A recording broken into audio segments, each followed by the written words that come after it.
अस्सलाम वालेकुम नाजरीन, वेलकम बैक। तो ब्रेक पे जाने से पहले मैं आपके सवाल के जवाब दे रही थी। तो जिनको घुटनों में दर्द था उनके लिए मैंने दो जो है तेल बताए इंशाल्लाह, और उसको प्लीज़ लगाएं आप रोज़ाना अगर आप कर सकते हो। एक वो सेका वाला जो पान का बताई हूँ और एक ऑयल का बताई हूँ, वो ज़रूर अपने लिए रखें, अपने नज़दीक रखा करें जब भी दर्द हो, जब भी आपको वक्त मिलता है। अच्छा, जिन लोगों को दर्द है ना, वो कोशिश करें कि वो अपने, अगर वो करवा सकते हैं मालिश वगैरह ना, महीने में एक बार, 15 दिन में एक बार जो है अपना मसाज अगर वो करवा सकते हो। जो घर में ख़वातीन भी बहुत है जो आती है घर में मसाज करती है, क्योंकि हमारे जिस्म में ना पॉइंट्स होते हैं। अल्लाह ताला ने जो है जिस्म के अंदर एक एक जो है रग के पास एक एक पॉइंट्स रखे हुए, दर्द के पॉइंट्स रखे हुए। तो मसाज कराने का मकसद ये होता है कि क्या पता हमारी जो रगें हैं जो बंद पड़ी हुई हैं, जो खून के जो शरियाने हैं वो खुले हुए नहीं हैं। मालिश करने से ये होता है कि हमारे जो शरियाने हैं वो खुलने होते हैं। और उसके बाद कोशिश करें, अगर आप कर सकते हो, जैसे यहाँ पे अच्छी बात है कि सबके बाथरूम में जो है बाथ टब होता है, और ये बहुत अच्छी चीज़ होती है यहाँ पे, लेकिन लोग इसका फ़ायदा नहीं उठा पाते क्योंकि एक उम्र होने की वजह से लोग उसमें नहीं जा पाते। लेकिन अगर आपने कोशिश करे कि गरम गरम उसमें अगर आपने पानी डाल दिया हो, थोड़ा सा उसमें सॉल्ट डाल दे, जैसे ना जो पिंक सॉल्ट आता है वो डाल दे, इतना गर्म हो वो पानी जो आपकी जिस्म के अंदर वो महसूस हो सके, उतना गुनगुना नहीं, उससे गर्म होता है। एक पानी का है ना, एक टेम्परेचर होता है जो आप उस पानी में बैठ सके। अगर आप उसमें भी जो है 15 दिन में एक बार बैठे पानी के अंदर, अपने आप को 60 मिनट के अंदर 1-1.5 घंटा अपने आप को उस पानी में सोख करें, तब भी आपके जिस्म के जो है शरियाने जो है, जो नालियाँ हैं खून की, वो खुलती हैं। और जो बॉडी का जो पेन होता है, घुटनों का जो पेन होता है, वो काफ़ी हद तक जो है कम होता है। और पहले के ज़माने में लोग देखे आप मालिश किया करते थे, हर जगह पे जो मालिश वाला घूमा करता था, जैसे सब्ज़ी वाला घूमता है वैसे। तो ये सब चीज़ें कोई ना कोई एक वजह से होती थी, तो वो चीज़ अभी कम हो गई है। अभी क्या हो गया है कि जो जवान जान है वो लोग जाते हैं, जो अपना है मालिश वगैरह कराते हैं। यहाँ तक कि खूबसूरती को बढ़ाने के लिए लोग एक्यूपंक्चर करवाते हैं, कपिंग करवा रहे हैं। ये सब चीज़ें हमें करनी चाहिए जब हम बीमार की हालत में हो, जब हमें जिस्म में दर्द हो रहा हो, आर्थराइटिस का दर्द हो रहा हो, हमारे बालों में दर्द हो रहा हो, हमारे जो है सर में डैंड्रफ बहुत ज़्यादा हो गया हो, शदीद दर्द का सबब बन गया हो, और हमारे घुटनों में बहुत ज़्यादा दर्द हो। तो कोशिश करें उस चीज़ को कि जिस तरह बाकी लोग अपने आप को खूबसूरत रखने के लिए, अपनी स्किन को खूबसूरत रखने के लिए जाते, उसी तरह जो है जाना चाहिए लोगों को। तो कोशिश करें इस सब चीज़ें अगर आप कर सकते हो। अच्छा, अगर आप बाथ टब में नहीं बैठ सकते हो तो आजकल तो इतनी चीज़ें माशाल्लाह मिल गई यहाँ पे, हर चीज़, मतलब ऐसी कौन सी चीज़ है जो अल्लाह ताला ने अब ईजाद नहीं की है, हर चीज़ हो गई। पैरों का भी आता है एक पानी कि आप अपने पैरों को जो है, अगर आपके घुटनों में दर्द है तो आपके पैर को बहुत वक्त तक अगर आप पानी में डाल के रोज़ाना ये आप कर सकते हो कि पानी इतना गर्म हो जितनी आपकी जो है स्किन बर्दाश्त कर सके। एक जैसे रेड हो जाता है हमारा जब पानी, तो इतना मतलब पैर हाथ जले नहीं, वैसा नहीं, बट एक काफ़ी हद तक गर्म होता है टेम्परेचर उसका। तो उसमें आप अपने पैर डाल के बैठे कुछ वक्त के लिए। अच्छा, कुछ अगर पानी में नहीं मिलाना है तो ना मिलाए, सही कुछ ना मिलाए आप उसमें, और कुछ भी मत डालें, लेकिन अपने फीट को जो है उसको पैर के अंदर अगर आप घुटनों तक का अगर आप कर सकते हो वो आप करें इंशाल्लाह। ये सब जो पुराने नुस्खे हैं, अगर आप आज से शुरू कर दें, यकीन माने इंशाल्लाह, मैं ये तो नहीं कहूँगी जिनको बहुत पुराना दर्द है या एक एज की वजह से बहुत ज़्यादा तकलीफ़ है वो एकदम गायब हो जाएगा, लेकिन इतना ज़रूर कहूँगी इंशाल्लाह कि आप चलने जैसे हो जाएंगे और आपका दर्द में जो है कमी आना शुरू हो जाएगी। ठीक है, क्योंकि एक उम्र के बाद चीज़ें जो है जिसम एक लग जाती है हमारे पीछे, वो जाती नहीं है, वो उस चीज़ को हम एकदम से नहीं निकाल सकते। लेकिन क्या पता अल्लाह की रहमत हो और वो भी चीज़ निकल जाए, हम कुछ नहीं कह सकते हैं। तो लेकिन हमें सिर्फ कोशिश करते रहना है, तो कोशिश करें उस चीज़ को। ठीक है। अच्छा, इसके अलावा मैं आपको बता रही हूँ, एक पानी, जिनके घुटनों में दर्द है इसका इस्तेमाल ज़रूर करें। रात को सोने से पहले आपको क्या करना है, एक गिलास पानी में, गुनगुने पानी में, दालचीनी का एक टुकड़ा हो, छोटा आप ले लें, जितना आप ले सकते हो छोटा सा टुकड़ा ले लें, 1 टीस्पून मेथी डालना है और 1 टीस्पून अजवाइन का डालना है, और इसको आपको रात को ढक के रख दे गुनगुने पानी में। सुबह जब आप उठोगे तो सबसे पहले आपको जो है यही चीज़ पीनी है, उसको छान ले, उसको आप पी लें। आपको गरम नहीं करना है, आपको बॉईल नहीं करना है, इसीलिए गुनगुने पानी में या गर्म पानी में उसको रात को आप भिगा दें, सोक कर दें 1 गिलास पानी, ठीक है। आपने उसको भिगाना है और आपने उसको सुबह इंशाल्लाह खाली पेट पीना है। आप इसको पीते रहें, आप उसको बंद नहीं करें, ठीक है। अब मौसम इतना ज़्यादा भी गर्म नहीं है कि इससे आपको कोई गर्माश हो सकती है, लेकिन ज़्यादा से ज़्यादा आपको अगर इस गर्मी चीज़ें में क्या होती है, पेशाब में जलन होती है, तब आपने क्या करना है, और भी ज़्यादा पानी पीना है। तो खाली इस चीज़ का आपको ध्यान रखना है, ठीक है। ये आपके लिए हो गया। अच्छा, मेरा जो दूसरा जो कॉल आया था वो था ब्लड प्रेशर के लिए, बहुत ज़्यादा है उनका, कम नहीं होता है। अच्छा, ये रूह अफ़ज़ा का जो कॉन्सेप्ट है वो मुझे समझ में नहीं आया, क्योंकि रूह अफ़ज़ा एक गुलाब का जो पानी होता है, जिससे उसमें बहुत ज़्यादा शुगर होती है और भी ज़्यादा चीज़ें होती है, तो मुझे नहीं लगता ये कोई ब्लड प्रेशर कम होने का कुछ ये है। बिल्कुल भी ये मेरे ख्याल से गलतफ़हमी है कि रूह अफ़ज़ा पीने से आपका ब्लड प्रेशर कम होगा। हाँ, अगर पानी आप नहीं पी सकते और किसी ने आपको ये ताकीद करी है कि आप रूह अफ़ज़ा डाल के पिए इसलिए ताकि आप पानी पी सकें, तो ये अच्छी चीज़ है, क्योंकि सादा पानी नहीं पी सकते तो उसमें आप कोई चीज़ मिला के अगर पीते हैं, मशरूब डाल देते हैं, तो वो आपके लिए अच्छा है। लेकिन अगर आपको पीने से लग रहा है कि आपका ब्लड प्रेशर कम हो रहा है, तो ये भी बहुत अच्छी बात है, तो आप इस गलतफ़हमी को भी ले सकते हो, कोई बात नहीं। अगर कोई गलतफ़हमी मिलने से आपकी सेहत में फ़र्क पड़ता है और आपकी सेहत बेहतर हो रही है, तो मुझे लगता है वो गलतफ़हमी लेनी चाहिए लोगों को, और मैं इस चीज़ से जो है सहमत हूँ इस चीज़ों से, ठीक है। तो लेकिन अगर आप मुझे पूछ रहे हो, तो ऐसी कोई बात नहीं है कि सिर्फ रूह अफ़ज़ा पीने से आपका ब्लड प्रेशर कम होगा, बल्कि पानी ज़्यादा पीने से आपका ब्लड प्रेशर कम होगा। लेकिन अगर आप पानी में कोई चीज़ मिलाना चाहे तो रूह अफ़ज़ा बेस्ट ऑप्शन है, लेकिन इसमें बहुत ज़्यादा शुगर होता है। रूह अफ़ज़ा में या फिर गुलाब का जो जो शरबत मिलती है, बहुत ज़्यादा शुगर्स होता है, बहुत ज़्यादा शुगर होते हैं, तो उनको मुझे नहीं लगता कि उनको ज़्यादा लेना चाहिए, ठीक है। हाँ, कभी कभी आप ले सकते हैं। एक कॉल ले लेते हैं। अस्सलाम वालेकुम। जी वालेकुम सलाम। जी, बहुत अच्छे नुस्खे दसे ने। अगर गुठियां पर अर्थराइटिस की वजह ना सोजा हुआ है तो उसका क्या इलाज है? सूजन कहाँ पर है? जी ये गुठियां पर तैपिनिया पर।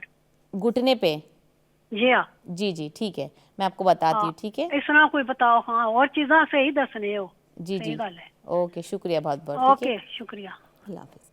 ठीक है, तो वो करना है आपको। अच्छा, ब्लड प्रेशर वालों को चाहिए, मैंने पहले भी कहा था, आपको थोड़ी सी कुर्बानी देनी होगी खाने पीने के लिए। नमक आपको कम करना होगा, बहुत कम। अगर आप अपनी अपनी एज के हिसाब से आप कितना कम कर सकते हो उतना कम, एकदम बंद नहीं करना है, लेकिन कम, बहुत हद तक कम करना है। जो ऊपर से डाल के खाते हैं सैलड वगैरह में, वो बंद कर दे। नमक जो बाजू रख के आप टेबल पे जो रखते हैं ना, वो जो तरीक़ेकार काली मिर्ची फ़ायदेमंद है, वो रखे टेबल पर, डाइनिंग टेबल पर, नमक को हटा दे, ठीक है। नमक आपको नहीं खाना है। उसके अलावा ज़्यादा से ज़्यादा पानी पिए आप, बहुत ज़्यादा। फ़ाइबर की चीज़ें आप खा सकते हो, उसके लिए फ्रूट्स में जिसमें फ़ाइबर बहुत ज़्यादा हो, आप उसका इस्तेमाल करें। मच्छी का इस्तेमाल आप कर सकते हैं। गोश्त अगर आप खाते हो तो बिल्कुल भी कम कर दे। लैम वगैरह कम कर दे, ठीक है, और चिकन वगैरह कम कर दे। मच्छी आप ज़्यादा खाएं, तरकारी आप ज़्यादा खाएं, पालक आप ज़्यादा खा सकते हो, एक आध अंजीर आप खा सकते हो फ़ाइबर के लिए। इसबगोल का पाउडर आप इस्तेमाल कर सकते हो, आपके ब्लड प्रेशर के लिए बहुत फ़ायदेमंद होगा। पानी पीने से वैसे भी ब्लड प्रेशर कम हो जाता है, ठीक है, तो वो करें। लहसुन का इस्तेमाल करें रोज़ाना, सुबह उठ के जो है लहसुन का अगर आप इस्तेमाल कर सकते हो, रोज़ाना 2 कलियां लहसुन की आप उसको खा लें ऐसी, इंशाल्लाह उससे आपको फ़र्क पड़ेगा। अगर आपका ब्लड प्रेशर बहुत ज़्यादा है तो सिर्फ खाने पीने कम करने से नहीं होगा। अगर किसी चीज़ की फ़िक्र है आपको या कोई सोच में हो आप, तो बिल्कुल मत करें, क्योंकि ब्लड प्रेशर ऐसा भी है कि आपने नुस्खे सब कर लिए हैं, आपने ताकीद एहतियात सब कर लिए, फिर भी आपका ब्लड प्रेशर लो नहीं होता है, क्योंकि हमारे जहन में इतनी बातें चल रही होती, हमें इतनी टेंशन होती है, इतना स्ट्रेस होता है, तो हमारी बीमारियां कम नहीं होती, वो और ज़्यादा हो जाती है और उसमें और ज़्यादा जो है इजाफ़ा होता रहता है। इस चीज़ को समझना बहुत ज़रूरी है। तो अपने टेंशन को कम करें इंशाल्लाह, नुस्खों का इस्तेमाल करें, जो दवाइयाँ आपको दी गई है उसका इस्तेमाल करें, और इस सोच के आप खाएँ कि अल्लाह ताला ने आपको इसमें शिफ़ा रखी होगी। तो इंशाल्लाह आपकी फ़िक्र जो है जब कम होगी तो ऑटोमेटिक आपका जो खून जो उबाल दे रहा होता है जिस्म के अंदर, तो ब्लड प्रेशर हाई हो जाता है। तो ये चीज़ बहुत ज़रूरी है, ठीक है। लहसुन का सुबह सुबह आपको खाली पेट दो या 3 कलियां लहसुन की आपको खाना है। चबा के नहीं खा सकते, उसको आप कुचल के आप खाएं, या आजकल वो ग्रेट करके खाएं, जैसा भी आप खा सकते हो वैसा आप खाएं। पानी का इस्तेमाल बहुत करें। अलसी का, अगर आप अलसी का इस्तेमाल कर सकते हो तो आप अलसी का इस्तेमाल करें, वो भी ब्लड प्रेशर को बहुत लो करता है। तो ये 2-3, पहली बात ना, जब ब्लड प्रेशर के जो पेशेंट्स होते हैं ना, उनको चाहिए कि वो पहले एहतियात क्या कर सकते हो आप अपने अंदर, आप ऐसी क्या चीज़ ले सकते हो जो आपके ब्लड प्रेशर को, खून का जो उबाल होता है उसको कम कर सके। तो गुस्सा नहीं करना है, जितना भी हो जाए, गुस्सा आ जाए, चाहे आपकी बहू कुछ उल्टा काम कर रही हो आपके सामने, आपका बेटा सुन नहीं रहा है आपकी बात, आपके जो घर में नाती पोती है वो मस्ती कर रहे, आवाज़ कर रहे, आपको एकदम शांत रहना है, एकदम खामोश रहना है, सब्र करना है, ठीक है। आंखें बंद करनी है। वो हर किसी के लिए जो ब्लड प्रेशर के जो मरीज़ है और जिनकी एज जो है 60 के पार हो चुकी है, मैं उनके लिए बात कर रही हूँ। अपनी आँखों, मैं यही कहती हूँ, अपनी आँखों को बंद कर ले। हर जो है उम्रदराज लोग अपनी आँखों को बंद करें, अपने कानों को बंद कर लें, ठीक है, और अपने मुंह को भी कुछ वक्त तक बंद कर दे। कुछ नहीं सुनना है, कुछ नहीं बोलना है, कुछ भी नहीं देखना है। अगर कुछ देखना है तो अल्लाह का कलाम देखे, कुरान पढ़े, नमाज़ पढ़े, और सब चीज़ को इग्नोर करें, क्योंकि हर चीज़ जो है अल्लाह ताला उनका हिसाब किताब अपने हिसाब से लेने वाला है। हमारे फ़िक्र करने से, हमारे गौर फ़िक्र करने से उनका अमाल ना तो ज़्यादा होगा ना तो कम होगा, ठीक है। पहली बात ये समझनी है। तो एकदम फ़िक्र छोड़ दे सबकी, आप सिर्फ अपनी फ़िक्र करें कि मुझे अच्छा रहना है और मुझे ऐसा रहना है कि मैं इन बच्चों के साथ खेलूं, मैं सबको दुआएं दूं और मैं सबके साथ इंशाअल्लाह अल्लाह की नज़रों में अच्छा बनूं मैं, और सबको इग्नोर करूं और सबके लिए अच्छा सोचूं। बस ये सोचना है हम लोगों को, ठीक है। गुस्सा बहुत कम करना है। हर बात पे गुस्सा आ जाता है। गुस्सा ही एक ऐसी चीज़ है जो आपके ब्लड प्रेशर को, आपके हार्ट के नसों को जो है ब्लॉकेज करता है। गुस्सा बहुत कम करना है, ठीक है। और ये बहुत आसान है, मैंने कहा ना 10 से 15 दिन आपको इसमें खाली प्रैक्टिस करनी है। हर चीज़ को आप इंशाल्लाह कर सकते हो। 10 से 15 दिन की प्रैक्टिस है आपकी। अब वो आप अपने नफ्स को कैसा काबू करते हो, कैसे कंट्रोल करते हो, वो आपको अल्लाह ने आपके हाथ में दिया है, क्योंकि हमको अल्लाह ने अशरफुल मखलूक़ात बनाया है। हमें पता है कौन सी चीज़ अच्छी है, कौन सी बुरी है, क्या खानी है, क्या नहीं खानी है, क्या सुनना है, क्या नहीं सुनना है। तो अल्लाह ने हमको दिमाग दिया है, हमको अच्छे बुरे की तमीज़ दी है, तो हमें उसका ख़याल रखना है। तो 10 से 15 दिन अपने आप को बदलने के लिए बहुत ज़्यादा होते हैं, तो कोशिश करें अपने आप को बदले, ठीक है। ये है ब्लड प्रेशर का आपका। इंशाल्लाह मैंने 2-3 चीज़ बताई है। अब आपने किस तरह उसको करना है वो आप खुद तय कर सकते हैं, ठीक है। अच्छा, अर्थराइटिस का आपने कहा है। अर्थराइटिस पेन, पहली बात तो ये समझ, अर्थराइटिस पेन को कंट्रोल किया जा सकता है एक बार, क्योंकि औरतों को ज़्यादातर ये चीज़ें हो जाती है। यहाँ पे तो अक्सर लोगों को होता है अर्थराइटिस। अब अर्थराइटिस के लिए मूवमेंट बहुत ज़रूरी है। कोई भी नुस्खा आपको करने से पहले मूवमेंट बहुत करना है आपको मेरे ख्याल से यहाँ पे डॉक्टर खुद आपको बता देते हैं कि आपको कितना चलना है, कौन सा अर्थराइटिस है, क्या हिसाब से आपको चीज़ें पकड़नी है। वो चीज़ को आपको जो है जहन में रखना है। जब कोई चीज़, कोई आपको ताकीद कर रहा हो कि आपने ये चीज़ करनी है, इतना सामान उठाना है, इतना नहीं उठाना है, तो वो नहीं उठाना है आपने। उस चीज़ की परहेज़ी पहले हमको करनी है, ठीक है। बाकी आपने, जैसे मैंने कहा है, अजवाइन का पानी आप अगर रोज़ पिए, अर्थराइटिस के लिए वन ऑफ द बेस्ट पानी है अजवाइन का। इंशाल्लाह एक बेहतरीन नुस्खा है ये अजवाइन का पानी। रोज़ाना रात को आप उसको भिगा दें, सुबह को उसको छान के उसका पानी पिए, बेहतरीन है। आपको रोज़ाना करना है। अब आप कितने वक्त के लिए वो करोगे वो आप पे डिपेंड करता है। मैं तो कहूँगी रोज़ाना पिए हर वो इंसान जिसको तकलीफ़ है, दर्द है, ये अर्थराइटिस के लिए। अच्छा, इसके लिए आप कपिंग कर सकते हो। अर्थराइटिस के लिए बहुत फ़ायदा होता है ये चीज़ अगर आप ज़्यादा सिटिंग करें कपिंग्स की, ठीक है। हर महीना अगर आप कपिंग्स, 1 कपिंग या 2 कपिंग भी आप अर्थराइटिस के लिए कर रहे हो तो फ़ायदेमंद हो। लेकिन जब भी आप अर्थराइटिस करें, अगर आपको शुगर वगैरह है तो आप जिस भी इंस्टीट्यूट में जाए वो कपिंग करने के लिए, उनको ज़रूर बताना कि आपको क्या परेशानी है और आप क्यों वहाँ पर गए हैं। हालांकि कुछ लोग पूछ लेते हैं, लेकिन कुछ लोग जो है नहीं पूछ पाते, पर जो भी आपको चीज़ है वो आपको बतानी है वहाँ पे, ठीक है। उसके अलावा एक्यूपंक्चर भी बहुत अच्छा होता है। जो नसें खुलती है उसकी वजह से भी काफ़ी हद तक कुछ वक्त हमें फ़ायदा मिलता है। अगर आप चाहते हैं कि आपको चलते फिरते रहना है तो वक्त ब वक्त जो है हमें कपिंग या एक्यूपंक्चर, आप दोनों में से जो भी आपको सूट होता है वो ज़रूर करें। उसके अलावा जो है मैंने कहा आपको अजवाइन का पानी रोज़ाना पिए, एकदम बिला नागा हो के आपको इसको पीना है, ठीक है। ये इंशाल्लाह 2-3 जो नुस्खे मैंने आपको बताए हैं ये आप ज़रूर करें। चलने के लिए हमें चाहिए कि हमारी नस खुले, ठीक है। हम चल नहीं रहे हैं, हम ज़्यादा मूवमेंट नहीं कर रहे, तो हमें एक्यूपंक्चर या फिर कपिंग का, हिजामा का जो है हमको आसरा लेना पड़ेगा, सहारा लेना पड़ेगा। तो ये फैक्ट है। या फिर जैसे मैंने कहा है कि मालिश करते रहा कीजिए अपनी, जो भी ऑयल आपको सूट होता है। मेरे हिसाब से दर्द के लिए सबसे बेहतरीन ऑयल मुझे सरसों का लगता है और फिर जैतून का जो तेल, ये 2 तेल बहुत बेहतरीन हैं आपके दर्द के लिए, आपकी तकलीफ़ के लिए। और बाकी जो मैंने पहले नुस्खे में जो पहले कॉलर को मैंने बताया था, नटमेग का जो मैंने तरीका बताया था, इंशाल्लाह वो आप भी कर सकते हो। लेकिन ये सब चीज़ें बहुत बेहतरीन है। इंशाल्लाह कोशिश करें दर्द के लिए चलते फिरते रहना है आपको, ठीक है। चलिए कॉल लेते हैं। अस्सलाम वालेकुम। वालेकुम सलाम जी बोले। जी। मुझे शुगर है, ब्लड प्रेशर, कोलेस्ट्रॉल वगैरह, अर्थराइटिस, बहुत सी बीमारियां हैं। मगर इन दिनों क्या 2-3 साल हो गए, मेरा मुंह सारा पका, गम्स सारे खराब, जुबान में कोई मिर्च नहीं खा सकती, सख्त तकलीफ है।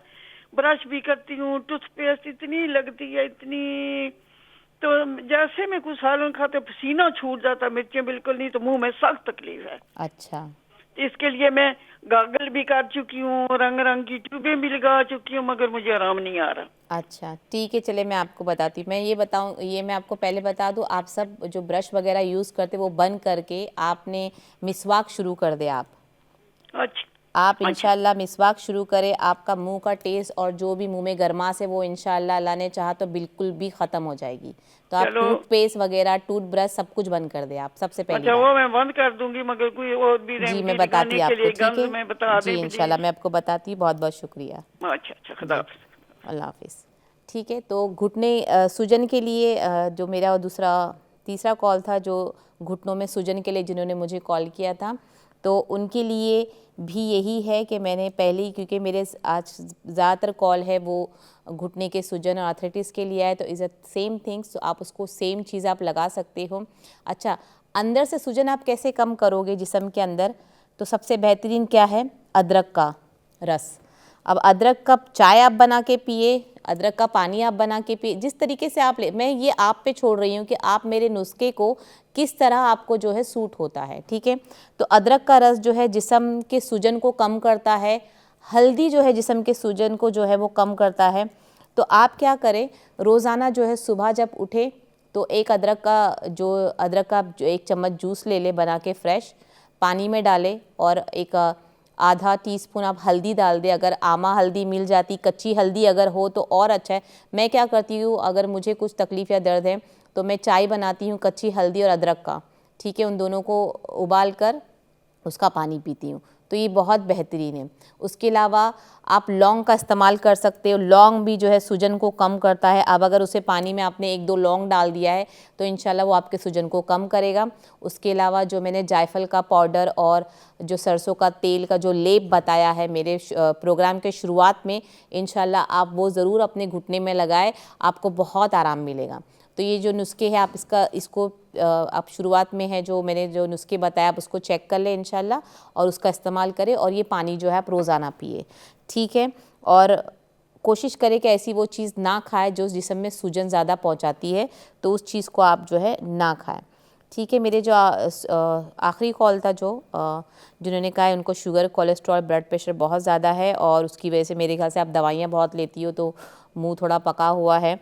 तो जैसे कि मैंने आपसे कहा है कि कोई भी ब्रश इस्तेमाल ना करें। जो इंसान बहुत ज़्यादा दवाइयाँ खाता है, मैं उनको प्लीज़ एक छोटा सा जो है सजेस्ट करूँगी कि वो जो है ब्रश वगैरह का, कोलगेट का इस्तेमाल ना करके मिसवाक इस्तेमाल करें। रोज़ाना मिसवाक इंशाल्लाह इस्तेमाल करें तो आपकी जो मुंह की परेशानी वो इंशाल्लाह अल्लाह ताला ने चाहा तो होगी नहीं, सबसे पहली बात, ठीक है। अच्छा, उसके अलावा ये जो कोलेस्ट्रॉल और ये शुगर और ये ब्लड प्रेशर है, तो उनके लिए तो बेहतरीन जो है अलसी का पाउडर आप ले, और सेम जैसे दोनों, हाँ, अलसी और अजवाइन, इसको आप दोनों जो है हम वज़न ले लें, ठीक है। अच्छा चलिए, उसमें आप थोड़ा सा मेथी भी डाल दें, हम वज़न। ये भी चीज़ जो है शुगर को कम करेगी, अलसी आपके कोलेस्ट्रॉल को जो है कम करेगी। तो ये तीनों चीज़ हम वज़न लेके इसका पाउडर बना दें, और इसका जो पाउडर है वो आपको जो है रोज़ाना सुबह को जो है एक चाय का चम्मच खाना है, उसके ऊपर गुनगुना सा पानी पीना है। इंशाल्लाह आप वो पिए। उसके अलावा आप लहसुन रोज़ाना सुबह खाएँ, आपके कोलेस्ट्रॉल के लिए ये बहुत बेहतरीन होगा। जैसे मैं पहले ही बता रही थी कि टेंशन दिमाग में बिल्कुल भी स्ट्रेस ना ले। इंशाल्लाह दुनिया में हर शख्स बीमार है, जवान हो, बूढ़ा हो, बच्चा हो, हर कोई इस दौर से गुज़र रहा है। तो आपकी इस जो अगर हम ऐसा समझ रहे हैं कि हमारी गाड़ी में कोई और नहीं बैठा है, तो यकीन माने आपकी इस बस में हर शख्स जो है चढ़ा हुआ है, हर कोई बैठा हुआ है, हर कोई मुब्तला है इसमें।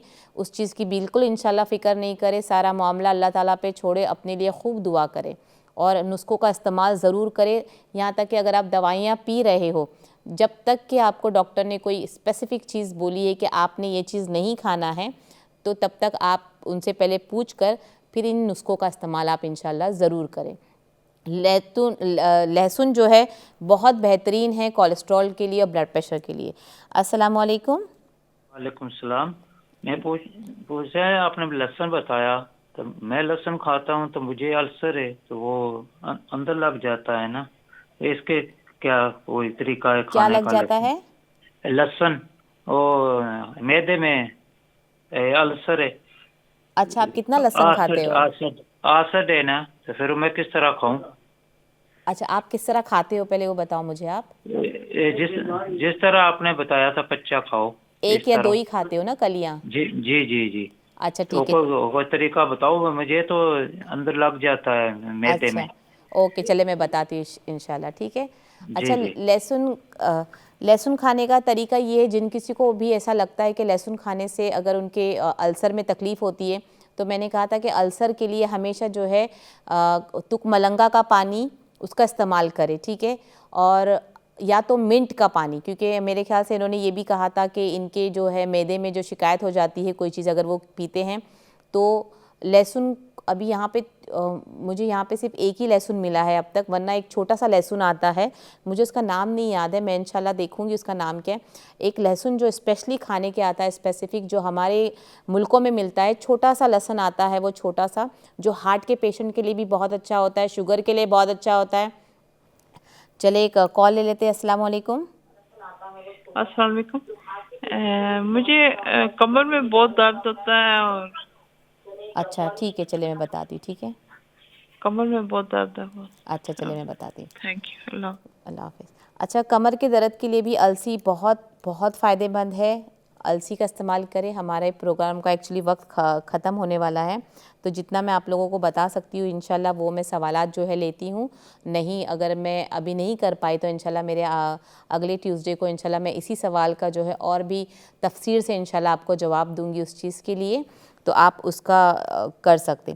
अच्छा, ये कमर दर्द के लिए ना, ये कमर कस आता है, एक कमर कस करके एक पाउडर मिलता है। यहाँ पे पाउडर नहीं होता है, कभी कभी पत्थर जैसे होते, कमरकस नाम है।